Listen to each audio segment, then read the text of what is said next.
right. Good morning, everybody. It is wonderful to see you. And if you haven't seen in the chat, I will second TR's response about an amazing array of folks here today. So thank you for joining us. I do see Samantha, I'll give a shout out with her screen on there, and Andy. So if you are able to, I would welcome you to please share your screen. I know sometimes that's not comfortable or feasible, but if you are, that would be wonderful, because we know in the science of connection, in the science of communication, that it would be most optimal if we were in the same room, physically heart to heart, being able to see and communicate.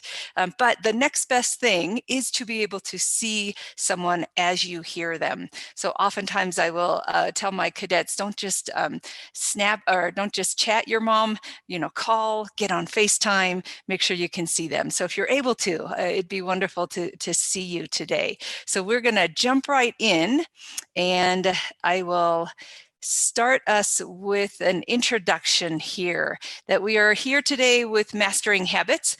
And in the chat, there is a worksheet that I've posted. So you're welcome to download that. You can use it today in session. You can use it afterwards, anytime.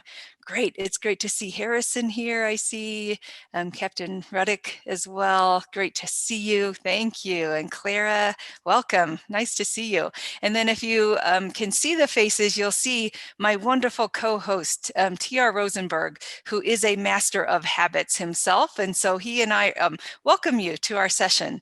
As we go, please feel free to either chat a question that you have or to unmute. If you know how to use the little symbols on the bottom, you can raise your hand. And as we go, please, we'd love to have this a conversation, not just a one-way presentation for sure. So I'll do a quick intro. My name is Kimberly Dickman, and I work in the Center for Character and Leadership Development. And you can see here, maybe you can recognize that I grew up in the military. My dad was in the military. I married into the military. My brother serves as well. And I have worked as a civilian in either the Army or the Air Force for the past 20 years. So really, the military is my family. I have a background in mental health counseling as well as in education. And currently I have the honor of working in the Center for Character and Leadership Development here at the Air Force Academy. I am an assistant professor, so I do conduct some classes for our cadets, as well as workshops and seminars for our permanent party, sometimes in some places known as cadre, that I do some classes there and I get to focus on emotional intelligence, healthy relationships. I teach human sex and sexuality as well. So that's a little bit of my background. And because there are so many of you here, which I'm really excited for, I don't get to meet each of you individually, but I'm going to second TR's request here. If you would go into our chat and share where you're from. And so if you go into the chat bar, you can just put in, I see we have someone from Alabama, and of course we have some Coloradoans here from Greeley. There's Las Vegas, Nevada, excellent, nice. Although attending school in Texas, great. Oh, even Florida, excellent. Great to have you here. Thank you for being here. We have Arizona and Los Angeles, excellent, Texas. Oh, and Honolulu, Harrison. I am jealous for sure, especially because we just had this huge snowstorm, which makes it beautiful, but would love the ocean for sure. There we have Portland as well. And I didn't know Portland, Indiana, Matthew. Thank you for being here. Southern California and Denver, excellent. Thank you all. Oh, Anchorage, Alaska as well. So we come from all these wonderful places and have incredible background. And so again, please share as we go forward. So we are going to take a look at habits, and what I always like to do is I like to understand why. Like, where does this come from? Just because someone tells this to me, I don't often just swallow it whole. I like to investigate. So we're going to do some investigation about the science of habits, where this comes from, and then we are going to practice. And as I say to all of my students and any participants in our seminars, that learning has to be active. You have to be actively engaged. And I know that's harder when we're online, and especially when there's so many many people, but I'm going to keep you as engaged as possible. So I'm going to ask you to do things like put in the chat, answer this poll, and so on, because we learn when we're active and not passive. So I'll start with a quote here that's attributed to Aristotle, but I like to make sure that we give credit where it's due. So I'll let you read that. So basically, we know that this theme of warrior ethos that we have this year, I'm going to connect it to habits, that it is not just about this philosophy and philosophical understanding of a warrior ethos, but it is about action. It is about action and practice, and it's about what we do on a daily basis that helps to develop that warrior ethos. So I'm going to talk about habits of mind. It might be the thoughts that you have, your self-talk, your inner dialogue, the biases we have, perhaps as well, right? That's habits of mind. I'm going to include habits of love, because our connection with others, whether it's our airmen, whether it's our partner, whether it's our children, our family members, that we can develop habits of love that impact our warrior ethos. Habits of body, which is usually what people focus on when they're trying to develop new habits, right? Exercise, eating, sleeping, the overall physical wellness. But we also include habits of body, habits of mind, habits of love, which really boils down to habits of the warrior, so that we include all of these habits to help us develop this warrior ethos. So if you want more, and on the worksheet, I do put some more references, that this presentation today comes mainly from the research that's cited in these few books, and I'll refer back to them. But if you want to dive in deeper, these are some great places to start. They take research-based information and put it into a context that's easy to digest and easy to understand, and has some great practices in it. So action-based. All right, so let's go ahead and start with a quick video here from Charles Duhigg, where he uses the science of habit and looks at a historical example of military strategy when it comes to using habit. I first became interested in the science of habits about 8 years ago as a newspaper reporter in Baghdad. I heard about an army officer who was conducting a habit experiment in Kufa, about an hour to the south. He was an army major who had recently analyzed a bunch of videotapes of riots and had noticed a pattern. Violence was often preceded by people showing up into a large plaza or other area and growing in size over the course of a couple of hours. Food vendors would show up, and then spectators. And then eventually, someone would pick up a bottle or a rock and throw it, and all hell would break loose. When the major met with the mayor of Kufa, he made a kind of odd request. Could they try and keep all of the food vendors out of the plazas? Sure, the mayor said, no problem. A few weeks later, a crowd started growing in the plaza by the Great Mosque of Kufa. Throughout the afternoon, it got bigger and bigger and bigger. People started chanting angry slogans. Iraqi police started getting concerned. They radioed the nearby base and asked them to stand by. Spectators showed up. And at dusk, the crowd started growing restless and hungry. People looked for the kebab sellers normally filling the plaza, but there were none to be found. As people got hungry, they went home. The spectators all left. The rioters became dispirited. By 8 p.m., everyone was gone. Riot averted. Now, you wouldn't necessarily think about a crowd's dynamics in terms of habit formation. But the major had spent his entire military career getting drilled in the psychology of habits. First in boot camp, and then as he moved up through the military, he learned about the importance of organizational habits. As an impromptu nation builder, the major was learning how crowds and cultures abided by many of the same habit rules. The US military is one of the biggest habit formation experiments on Earth, teaching soldiers carefully designed patterns for how to shoot, act, and think under fire. The major told me that understanding habits was one of the most important things he learned in the Army. No one could have predicted that in Kufa you could influence the crowds by taking away the kebab stands. But once the major was able to see the influence of habits, it was like someone had given him a crowbar and a flashlight to get the job done. Understanding habits is the most important thing I've learned in the Army, the major told me. It's changed everything about how I see the world. Our understanding of habits and the way that patterns work within our lives and society has expanded tremendously in the last 50 years. Transforming a habit isn't easy or simple, but it is possible. And now we understand how. Imagine how your society could change with this new understanding of habits. The power of habit. Why we do what we do in life and business. Learn more at thepowerofhabit.com. All right. So this understanding of the science of habits, the science of human behavior and patterns, not just at an individual level, but for a unit, for an element, for a squadron, for a base, for an office team, right? To really understand that. And I love this example of how it can militarily impact violence, peace, really impact what you do as a warrior. So we're going to start at the individual level. So we know that most people commit to new behaviors on special days, like on New Year's Day or on our birthday or on Monday. That diet that always starts on Monday, right? Like after this weekend, I'll start it on Monday. And so I want to ask, I'm going to have you jump in on a poll here and ask if you would, and these polls are anonymous. This last January, did you make a New Year's resolution? Yes or no? So we have some numbers coming in. Excellent.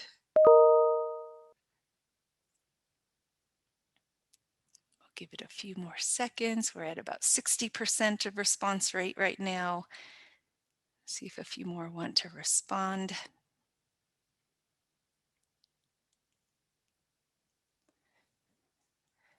All right, we're hovering around 80% response rate. Let me go ahead and end that poll and share this, that for this population, our audience, most did not. All right, so about 59% of us in this room said, nope, didn't make it. Maybe it fits with the why bother. Maybe it's because I'm already awesome, don't need to improve. I definitely don't fit in that arena. But we see that most of us this year did not. In Finders surveys, it's a company, Finders Corporation, they found that this last year, about 74% of individuals across the United States made a New Year's resolution. And often, as is typical year after year, it tends to be about weight, about exercise, or about money. So that tends to be our focus as adults in the United States. So then I want to ask you, or that's probably why we see 74% of us have made New Year's resolutions. And that's probably why we see that the gyms are full, right? When you go in January, it's packed and you have to wait for your favorite machine and so on. So I'm going to have you make another guess here with another poll. What percentage do you think, you should see it now, what percentage of adults who made a New Year's resolution quit them by 1 February? What do you think? How many of us are quitters with this new year, new me idea?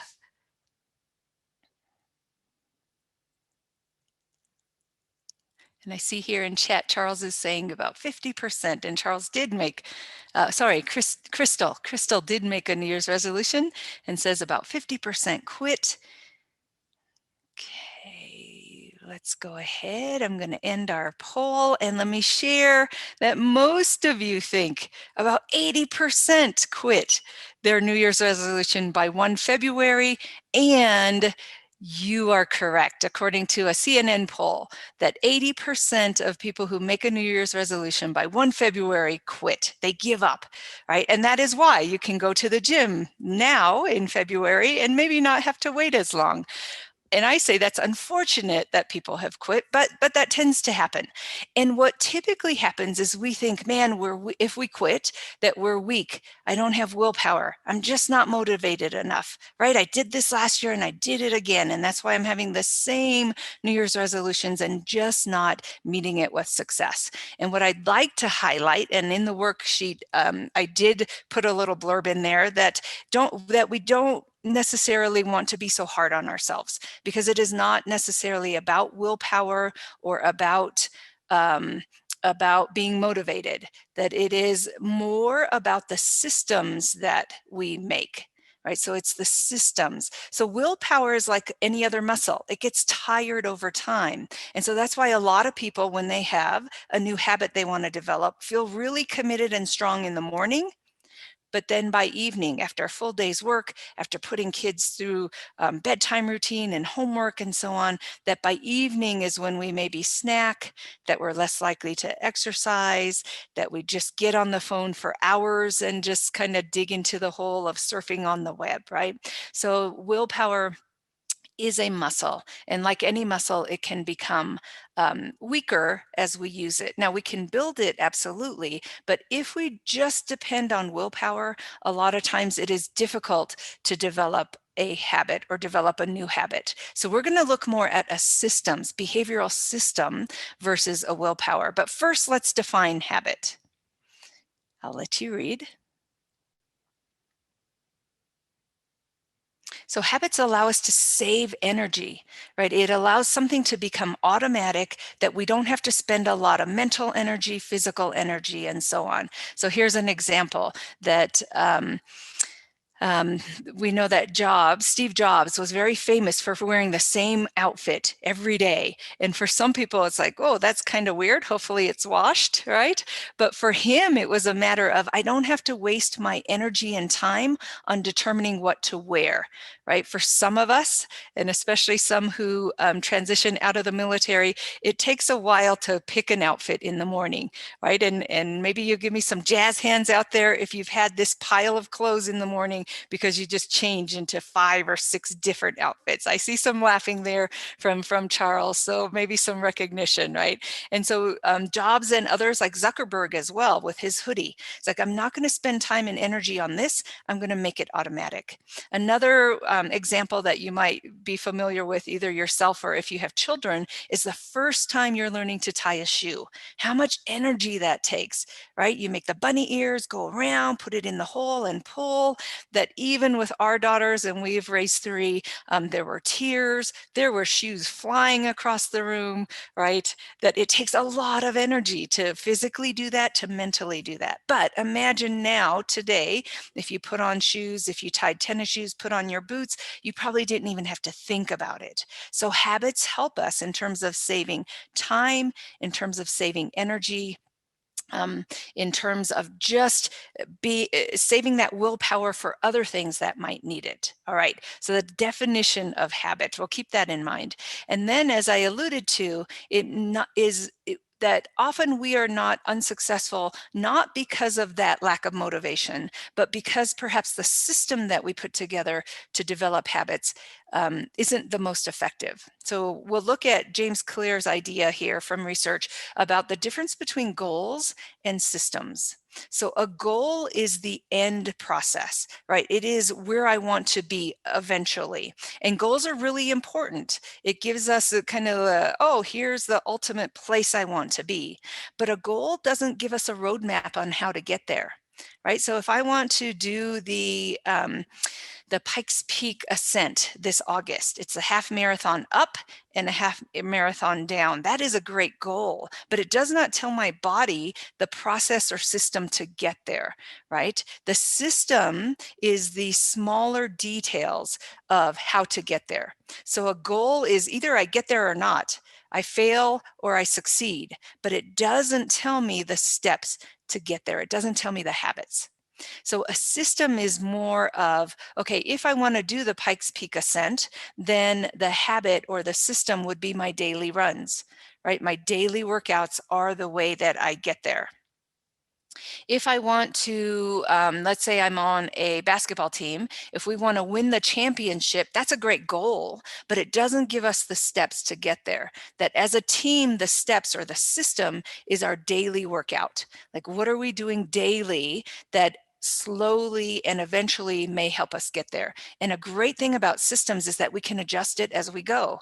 Like, oh man, that didn't work. Man, we're not connecting as a team and playing optimally with that kind of a workout. Let's adjust it. So it allows for a lot of iterations as we go in terms of changing and correcting it. I'll give you a few more examples, but if you can think of one, please post it. What might be a goal, an ultimate goal, but what might be the system to get there, just to make sure that you're following in terms of this. I'll give you another one. If I want to have a good relationship with my partner, that's really important to me, is to connect with my partner, my lifelong love. That is a goal, But really, do we ever get to that in terms of relationships? I hope not, right? It's a continual goal.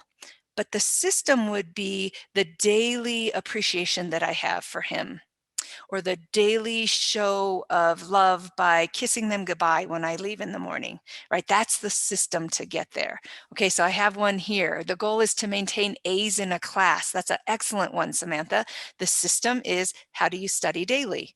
Right? Where's my system of getting the books out, not having distractions? That's a great example, Samantha. Thank you. I'll share another one, and if others will, that would be great. I do see one here from SL Holmes about retirement. Let me get back up there. Retirement might be the goal, and then saving money, paying off debt as you get towards that age or that timing grade and ready to retire. That would be the system. How do I save that money? What am I doing financially as I head there? Then Captain Honor, please unmute and share your name if you can. About the goal of working out regularly. The system is meet a friend at the gym and hold each other accountable. Excellent. It's Captain A. I apologize for not pronouncing your name correctly. Here's some more about losing weight is the goal, but eating more veggies, maybe less meat is a system to get there. Nice. Look at this one from Gerardo. A goal of becoming more open to others. The system is having time to practice saying the words to your friends, right?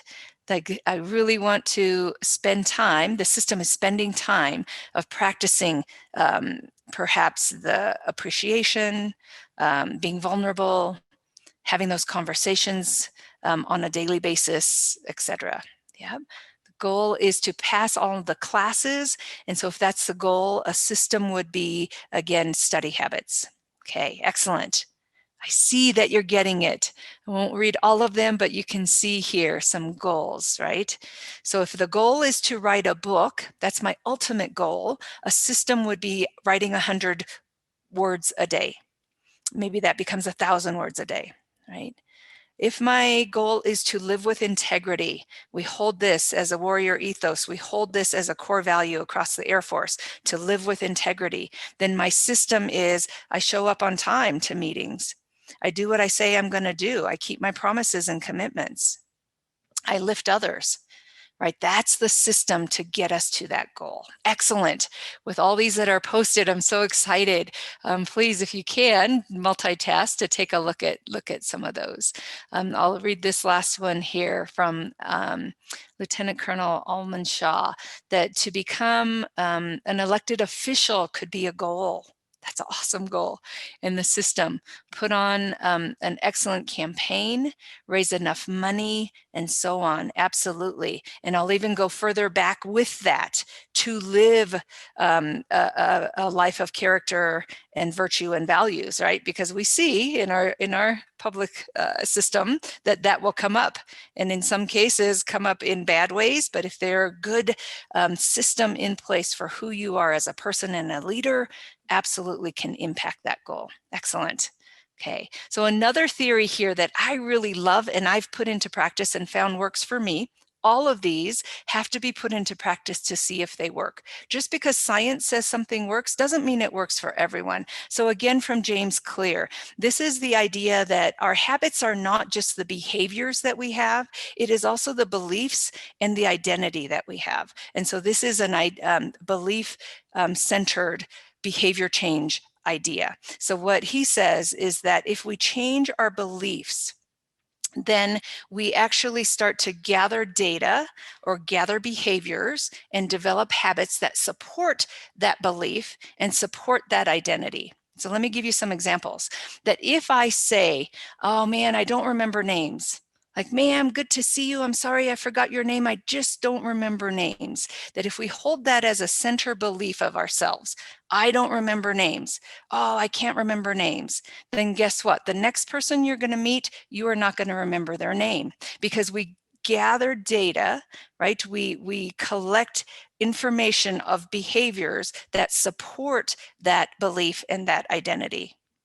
But if I change that to say, I remember names, people are important to me, I remember names, then guess what? Your brain, your body starts behaving in a way that I will remember names.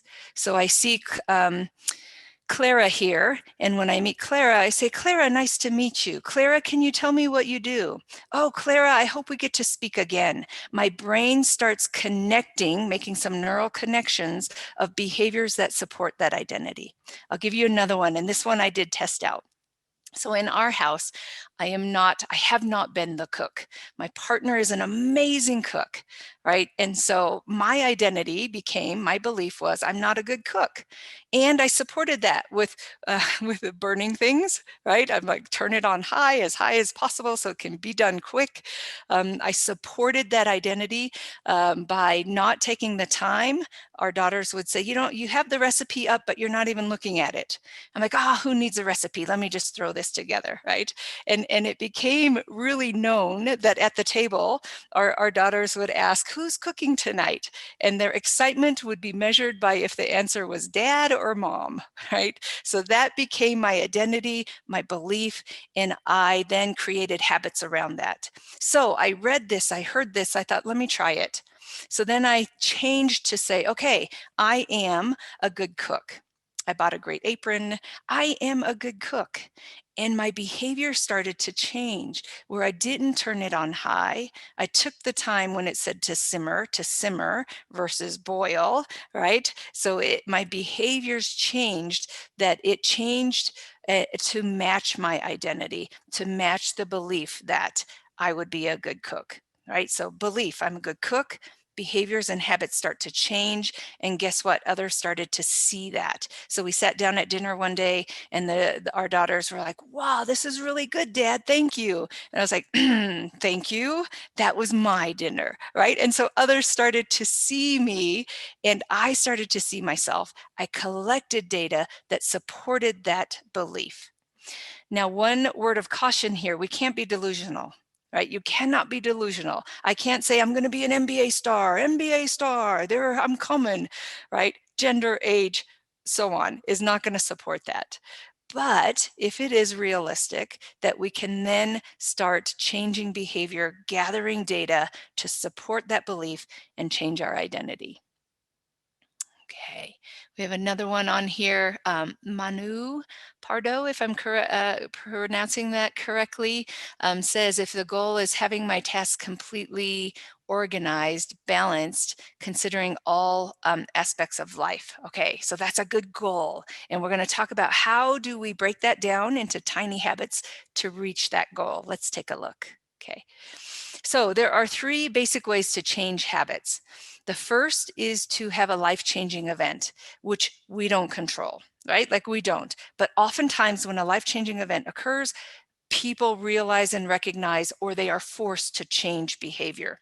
I'll give you an example. I have a brother-in-law who at 50 had a heart transplant. It was genetically based, but he had a heart transplant, and instantly that changed some of his behaviors and habits in life, right?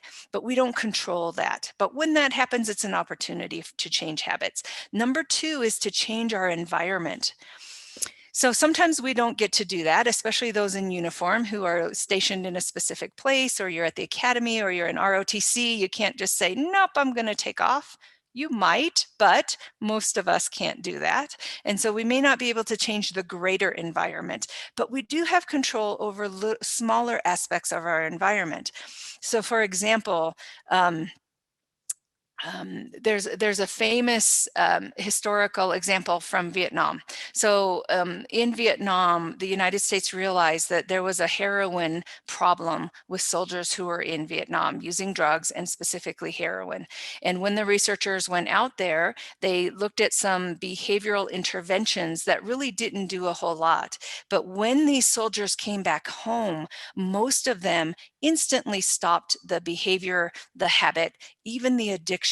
And they, most of them quit. And those who didn't, the numbers were about as equivalent as heroin use in America in general, right? So what they realized was that change in that environment, that I am no longer downrange, I'm not in Vietnam, in this war culture environment, stress, trauma, etc., just by changing that environment, stopped the harmful behavior of using heroin, right? So that's an example of an environmental change.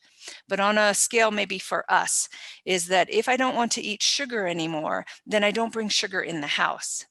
And unlike what I do usually on January 1st is I hide the sugar, right? Like I put it in the cabinet and think I'm not going to eat sugar anymore. I put it in the cabinet, and then late at night when my willpower is low, I can go dig it out, right? So if you want to look at environmental changes to change behavior, it's just not having it there, to take it out of the house.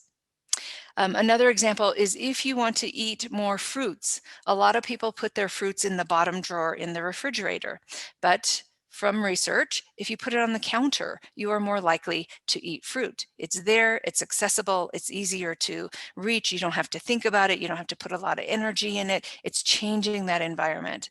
If I want to not use electronics in the evening, then it is not putting a TV in my bedroom, maybe leaving my phone in the other room when it's an hour before bedtime, without the excuse of, well, my phone has my alarm on it. Well, alarm clocks are pretty cheap, that if that really is a behavior you want, environmentally, what can you do to help yourself? And then the final one here, and we're going to really jump into, are the tiny steps that we can take. We can take tiny steps to change behavior. So let's take a look at what that looks like, and then we're going to practice. I'll share this story about the British cycling team. The British cycling team throughout the 1900s was awful. They were awful. In 100 years, they won one medal, won no Tour de France's. It was a bad team. It was so bad that when they went to a company to ask to have bikes made for them, and they would, be sponsored by them, and they'd put British Cycling and the name of the company on there, the bicycle company did not want them. They were like, no, don't put our names associated with your names, because they were so bad. So then what happened was they brought in this performance expert, a performance director, Dave Brailsford, Sir Dave Brailsford. And Sir Dave Brailsford came in and he said, I have a system. It's tiny changes. But if you follow my system, within 5 years, we will dominate this field. And Sir Dave Brailsford did not dominate the field in 5 years. He dominated the field in 3 years. And his system was tiny changes. So he looked at the pillows that the athletes used, and he found for each of them, which pillow do you sleep best on? Take that when we travel. He looked at the hand sanitizing, like how did they wash and clean their hands? Because if you're sick and you're off the bike for days, then you're not increasing your performance. So he brought in public health experts and taught them how to wash their hands. And people are like, what does this have to do with biking? But it's that tiny incremental changes in performance all across the board that impacted them. The shorts that they wore, the grippy tape on the handles, the recovery cream, like they tested all these different like Bengay type creams to see which was best for each individual athlete, and perfected it with those tiny changes. That within 3 years, the British cycling team started dominating the field of bicycling, to the point that in the Beijing Olympics, they won 60% of the gold medals for bicycling and cycling. And out of 6 Tour de France's, they came in the top, as well as the supporting levels below, and 5. They won 5 of 6 Tour de France's. So it is this idea of small incremental change, because mathematically, here's what this does, and that is on your worksheet as well. It's the idea of compounding improvements, right? The tiny changes over time make incredible change. But I will say that we as a culture are not really good at that. Like we want instant drastic change, and we really highlight those who have made incredible changes, right? This guy, he lost 100 pounds.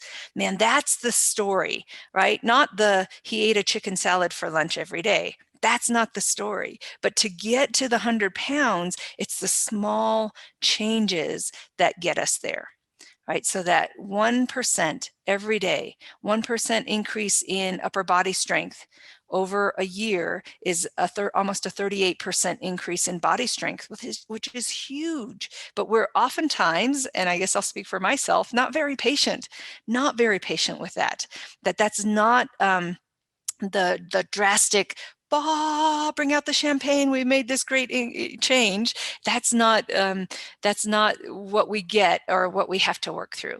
But if you think about Olympic athletes that get to stand on that gold medal podium, it's the daily practice. If you think about someone who becomes a best-selling author, it's the daily practice of sitting alone with that pen, paper, computer, and writing, right? It's that 1% aggregated marginal gains.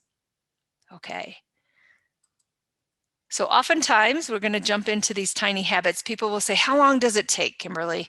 Like, just tell me, how long do I have to stick with this? And then it's going to become a great habit and I'm going to be just a changed person. So let me ask you either what you think or what you've heard. Here's a poll.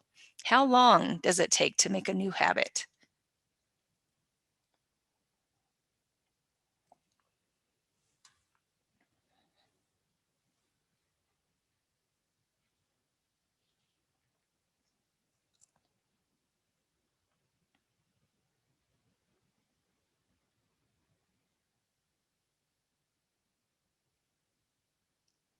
Five more seconds.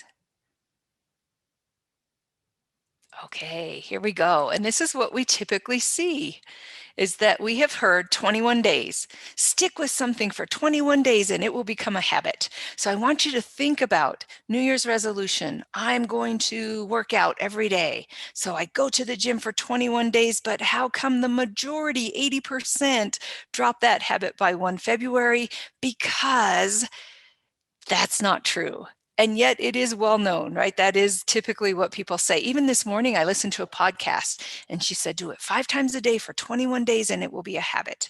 So it is a trick question that I just asked you, that it depends. The answer is it depends. It depends on the behavior. So some behaviors are very easy and it may take, a week or two.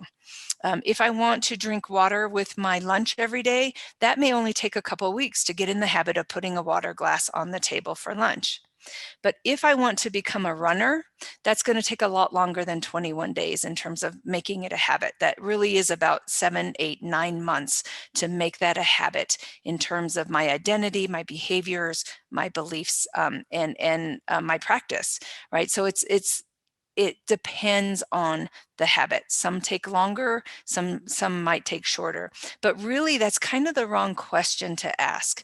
Because think about, if I say, how long does it take me to get in shape? Right? I might have a certain amount of time, but then I don't just get to say, I'm done. I never have to do anything, right? So once we get into something being a habit, then we will continue with that behavior. It's not a time set in terms of the behavior itself. That if it is a habit, it will continue forever. Right? You have a habit of brushing your teeth, most of us. That's not just something I have learned in 21 days and then I'm done. It is something that we continue on. So the bottom line here is the patience, that some behaviors are going to take longer to make a habit. Okay, so here's the basic habit loop, that we have a cue or something that is our trigger or something that is a reminder, and then we have our behavior, the routine, and then we have a reward, and that this loops us to do it again. Okay, so for example, if I smoke, I'm really stressed out is the cue. I'm stressed, I take some puffs. That's the behavior. The routine is smoking. The reward is, whew, it lowers my stress. So the next time I'm stressed, I'm going to do it again. It lowers my stress. So it's a basic cue, behavior, reward. But what we also realize in psychology is we're not like rats where we just have cues and then we get a reward, so we're going to continue that same behavior. We also, as humans, we have cravings. And so with that cigarette example is that, yes, I get the reward of lowering my, my stress, but then it builds this craving, right? It builds this desire to want it, that now it's not just perhaps when I'm stressed, maybe it's after great sex, or maybe it's when I'm drinking, or all these other things now help me when I get this craving for this cigarette. Here's another example. Maybe when I mow the grass, it's a hot day, I'm mowing the lawn, and my routine is I get a cold beer, right? And the reward is, oh, it cools me down. I get a little buzz from the beer. So the next time I mow the grass, it's that behavior, to the point perhaps where I crave this on a hot day. So to break that behavior, to change that habit, I have to change one of those 4 parts of the habit loop. So either I hire someone to cut my grass, and that might change the cue to drink beer in that instance.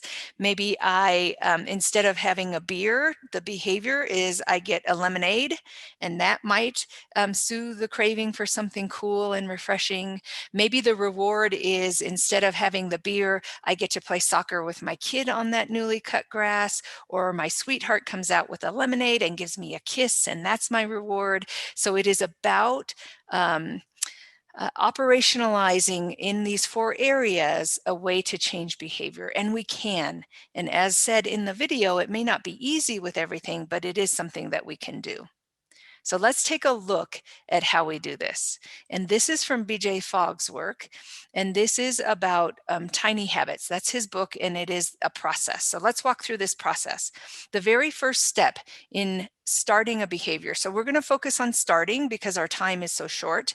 Stopping a behavior is a little bit different, but we're going to focus on starting a behavior. So the first thing is to anchor it to a habit you already have. Okay, so think about something that happens to you throughout the day or that you do that is a habit, and go ahead and add in our chat. What's something that you do pretty automatic? For example, brushing your teeth, taking a shower. What other things do you do pretty regular? Making coffee, Natalie says, that's one of mine. Oh, a couple of you already, nice. Drinking a Monster, someone has tea in the morning, nice. Taking your dog out, yes, that's a habit, right? Something we have to do. Washing our face, calling a friend, reading the paper, a morning run, nice, excellent. All right, so this is your anchor, making your bed, a couple of you back to back there, nice. All right, so this is your anchor. So you are going to use this as the anchor for a new habit. Okay, feeding your cat, good thing, Geraldo. Working out is a habit already for Christoph. Okay, so now I want you to think about, those are habits. What's something that happens to you every day? So it might not be a habit, but it's something that happens. So for example, when I drive to work, I get red lights.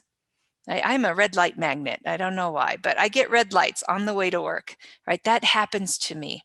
Another thing that happens to me are text messages, right? I go bing, my phone goes off. That happens every day. So any others that you have here, that something that happens to you pretty regularly, it's not a habit, but something that happens. Another one for our cadets is saluting. Yep. Brenna says emails. Thank you. Yeah, our cadets like, I have to salute all the time, all throughout the day. Anything else that just happens to you? Not a habit necessarily, but that happens regularly. Classwork. Thank you. Pull out your phone for distractions. Yes, calls. Getting calls. Commuting, Harrison. Sorry. Someone else said, Ciara said TikTok. Getting hungry happens. Yes, absolutely. Meetings. Yes. Getting tired. Yeah, that happens. Okay, so that's your anchor. These are anchors. They're possibilities of connecting new behaviors. So here is the tiny habit recipe card. It is on your worksheet as well.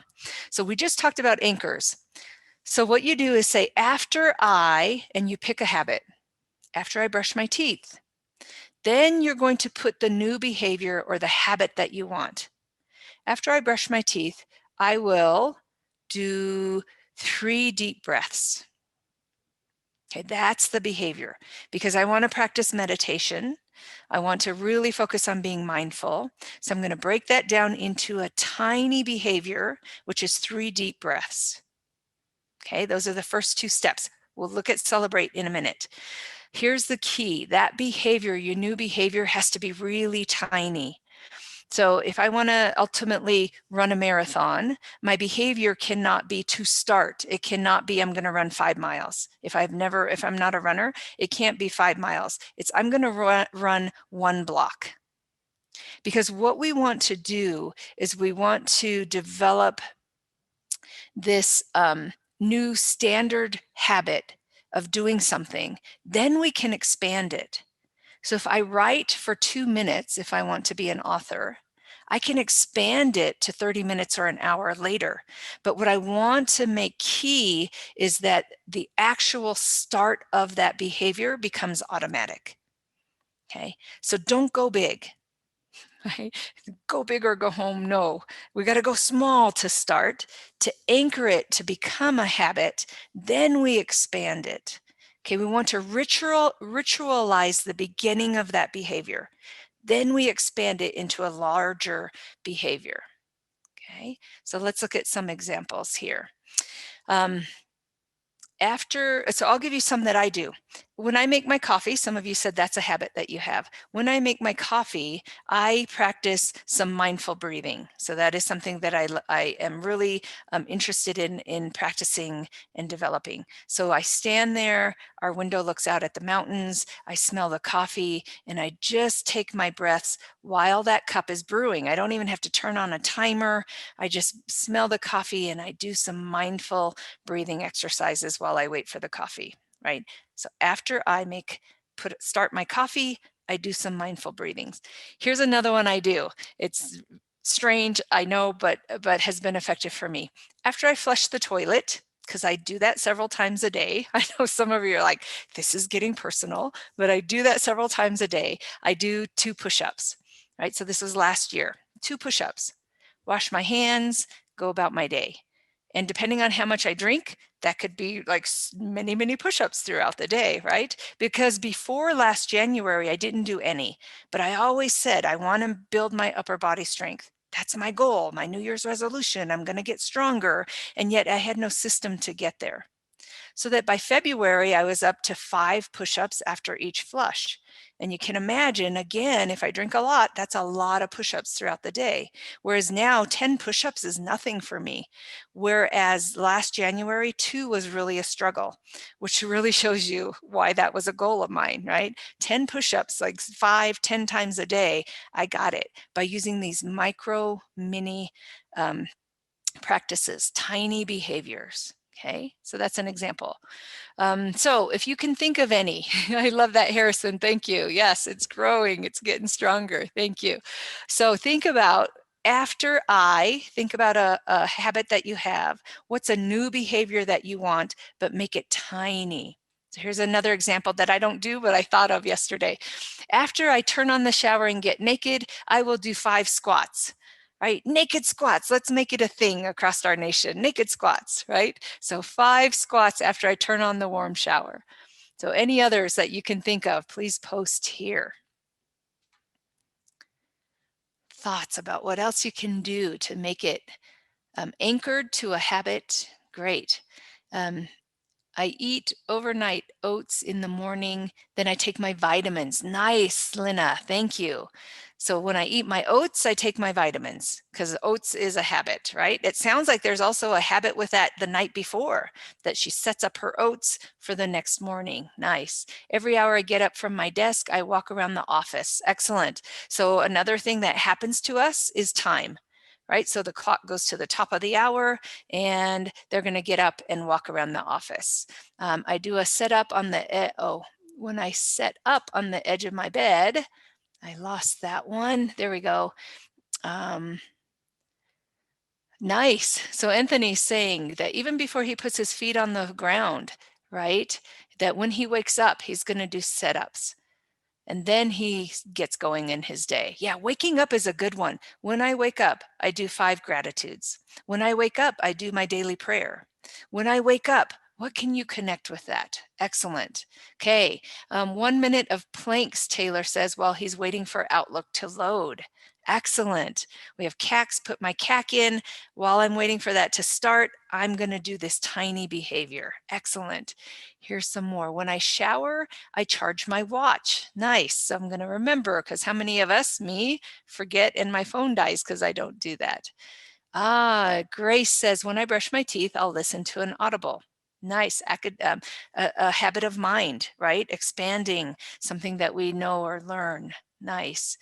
After I fly, I write a journal of what went well. Excellent. Thank you, Sir Lieutenant Colonel, for sharing that. When I wake up, Tyrone, I love this one. When I wake up in the morning, I'm going to do stretches in bed.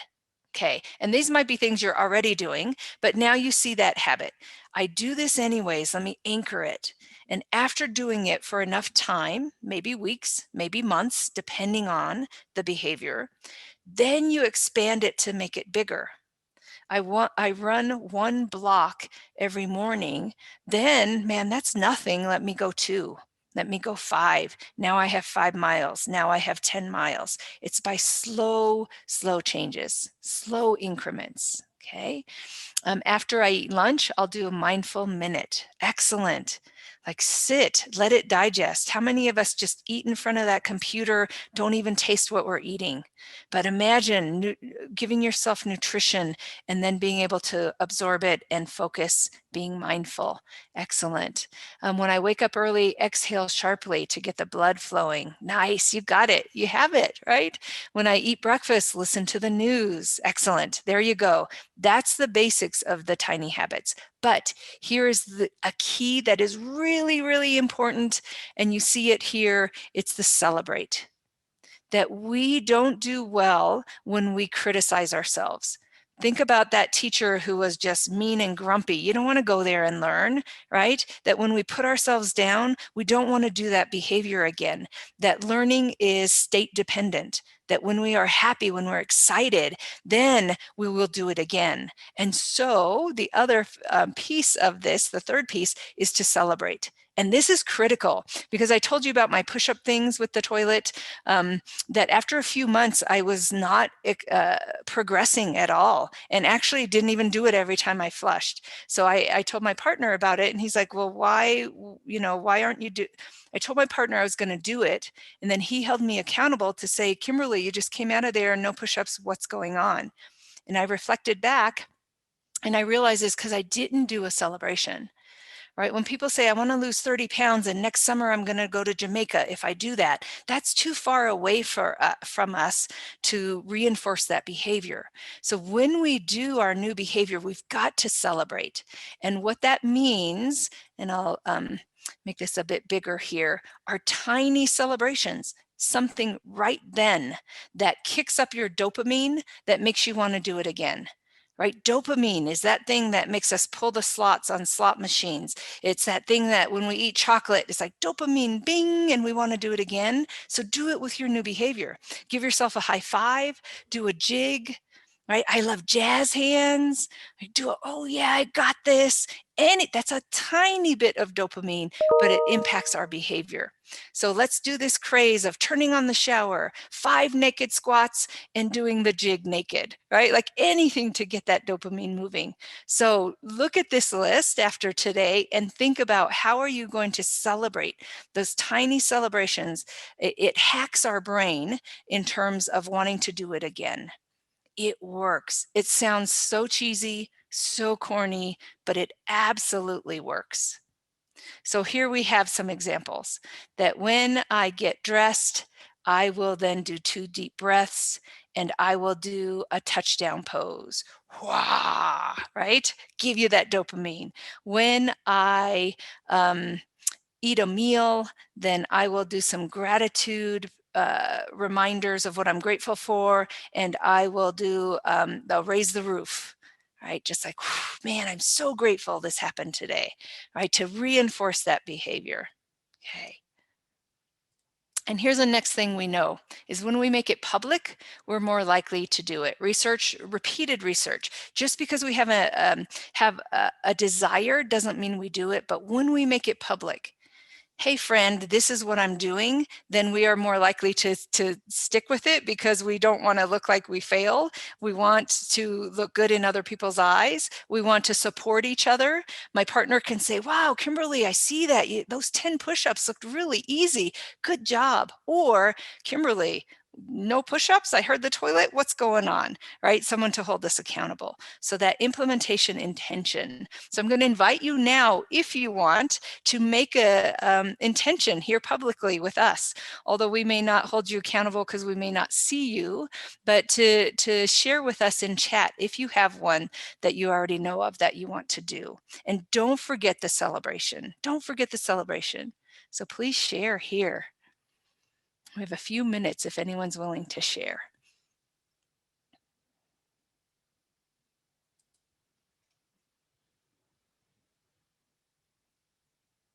So as those may come up, I'm going to share a warrior story that I have. A warrior that I really admire and I love. I love because he's my brother. My brother is a U.S. Navy SEAL. He has been a SEAL for 30 years. He just retired last month, January 1st. He retired after 30 years of being a SEAL. And he will often visit with his buddies, right? So I would think of like a title for this is like SEALs in my basement, because they come to my parents' house and they're in the basement, and my mom makes this amazing food, and they get to eat and chat and lay around and rest, and they visit quite often, which is wonderful that they're able to do that. And so one time in the basement, my brother does not speak about what he does at all. He doesn't, but his friends often will share. And so one time in the basement, they were talking about how they pulled out this enemy from a hole, from a foxhole, right? It's out there, it's the news that they pulled him out of the foxhole. And my mom, this tells you a lot about my mom. She's like, man, why didn't you just kill him? Like, why didn't you just shoot him? And now we don't have to wait for him to go on trial. And the whole world is now, waiting to see if there's any justice. You should have just got rid of him. And this young man said, ma'am, that's not how we operate.